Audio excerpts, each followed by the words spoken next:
Some 1,300 years ago, in the time of King Tut, Egyptians were already baking 40 varieties of leavened bread. The Greeks' contribution to this history was the oven, and 70 varieties of flavored breads. Breads so good that the Romans took the Greek bakers to Rome and their ovens to Gaul. This is how, by the Middle Ages, bread had become the primary food of Western Europe.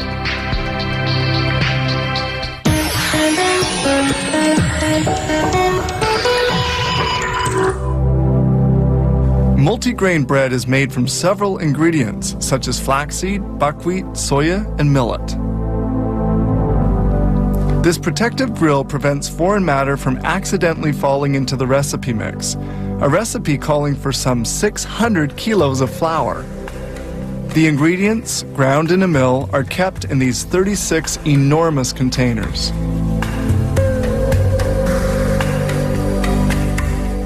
We begin by mixing the ingredients together. These kneading troughs are used to ferment the yeast, a step which takes 3 hours. The fermenting yeast makes the dough rise considerably.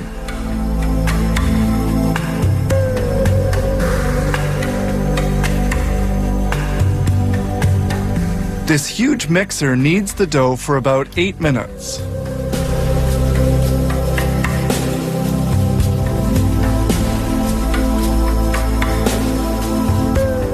When thoroughly homogeneous, the content is emptied into a large tub. The dough weighs 1,000 kilos. That's almost a ton. The dough is loaded onto a slide situated above the dough divider. At the bottom of the machine, a small hole allows the dough to escape. 2 mechanically operated arms cut the dough pieces into equal lengths. It forms 192 of these a minute. The dough then falls onto a conveyor.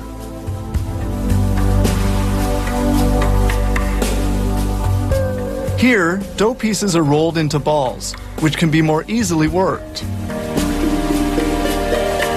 The dough balls are floured to prevent them from sticking during their transport and when they're molded.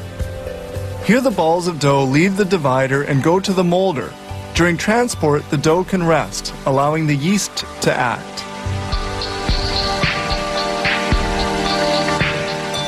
The dough is then folded and rolled.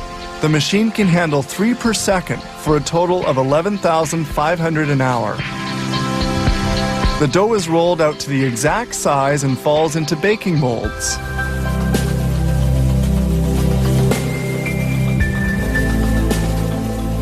Here we see the making of hot dog rolls.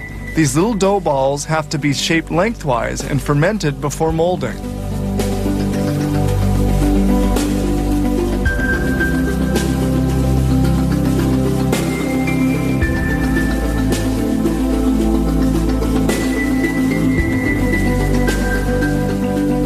Here the hot dog rolls are being machine molded.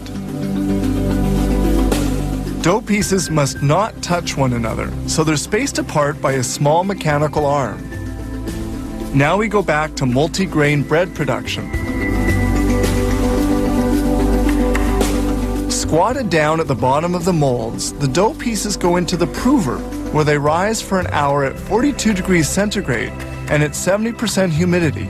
Then they bake for 20 minutes at 255 degrees. When finally baked, the loaves end up with a nice golden color.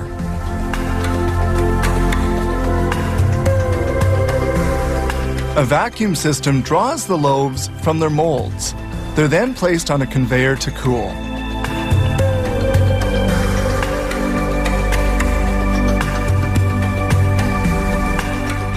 A guidance system takes care of carrying the breads to various sections of the bakery.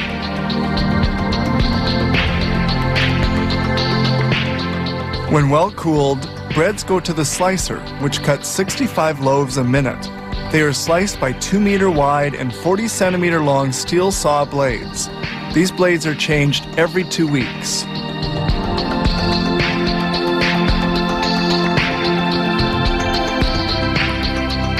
Sliced loaves are automatically packed at 65 per minute.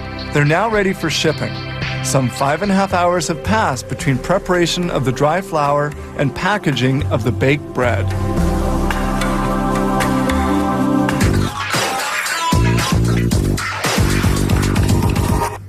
They say a picture's worth 1,000 words. I hope what we've shown you today speaks for itself. Our goal was to give you a view of the many manufacturing methods that produce the items we see in our everyday lives. I'm Mark Tewksbury. See you next time on How It's Made.